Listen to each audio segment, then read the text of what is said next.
Okay, so they set this up. They gave him a 050, then a 080. That wasn't enough. Now 120. Is that going to get him out of the path of the Piper? Now they're closing in.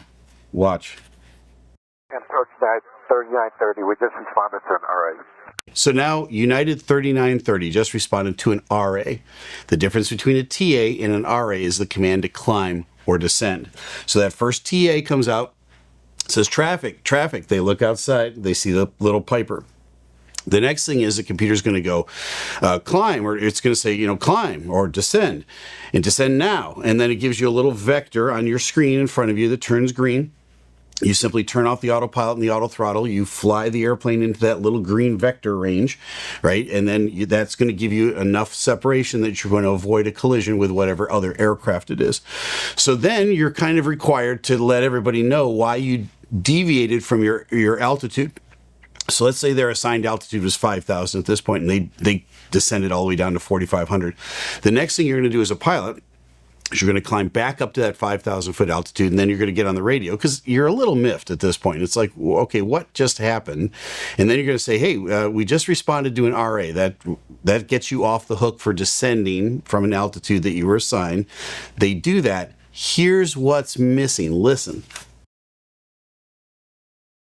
3930, speed is yours. Right turn 180, maintain 3000. Right turn 180, 3000, 3930. Okay, so now the airliner calls up and says, confirm the 050 heading. Why would he say that? Can he see that little bitty airplane out at that distance? Maybe, because they're getting closer now. So you might actually have a visual on them, but it's on the TCAS screen. We call it the fish finder, all right? It just looks like a fish finder. And on your screen, it's got every other aircraft that is around you and where they are and their approach. And it's also got a little arrow that points up and a little arrow that points down next to that airplane, whether they're climbing or descending. So you can get a pretty good picture just looking at the layout around you of people that might climb up into you, or as you're descending, you might descend down into them. They see these guys getting closer and closer and closer. Now, as they get closer, the system now, the computer is also ADS-B, right? It's broadcasting out and it's getting a return back from them, and it's calculating all of that and it's saying, hey, you guys are on a collision course. So the first thing it does is it turns that other aircraft on your fish finder, all right, yellow. And it pops up first and it changes colors. The next thing you're going to get is a traffic call out. It's not going to tell you to climb or descend yet. It's just a traffic advisory. It's going to say traffic, just like that. Now you're going to look at your screen. You're going to see where that airplane is. And you're going to look out here. I think these guys already see this thing coming. United 3930, turn right of 080. 080. 080, a little harder right turn. Is it too late?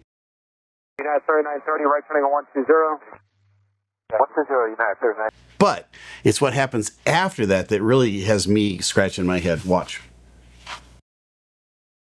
12015 for piping to Bravo. All right, we'll speed it up for you a little bit. Here they come. United 3930, right turn 070, so to maintain 5000.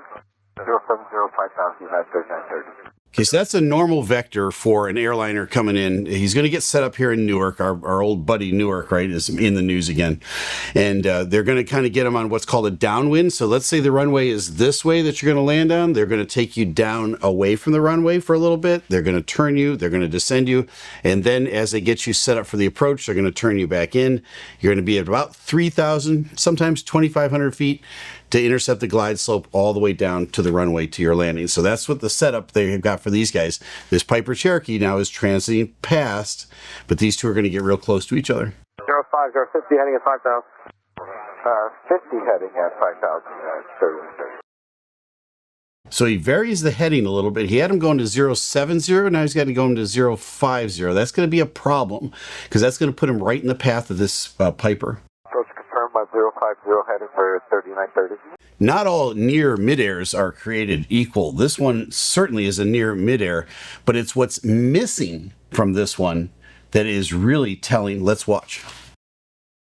Victor Bravo, sort of VF4, you said to 4,500? Victor Bravo will be descending to 4,500. Warrior 425, Victor Bravo, you starting to descend? Number 525 Victor Bravo, approach 120.15. Okay, so the two players in this are 525 Victor Bravo, Piper Cherokee, and United Airlines 3930, an Airbus. They're going to turn into each other. The Airbus is going to get turned here in just a second. It's going to be on kind of a constant bearing decreasing range. They're asking this Piper, are you descending yet? Right? They've got to get altitude separation. Obviously, there's going to be a conflict here because I set that up talking about a near midair in a minute, but there's something missing. So the first thing is these guys just narrowly miss each other.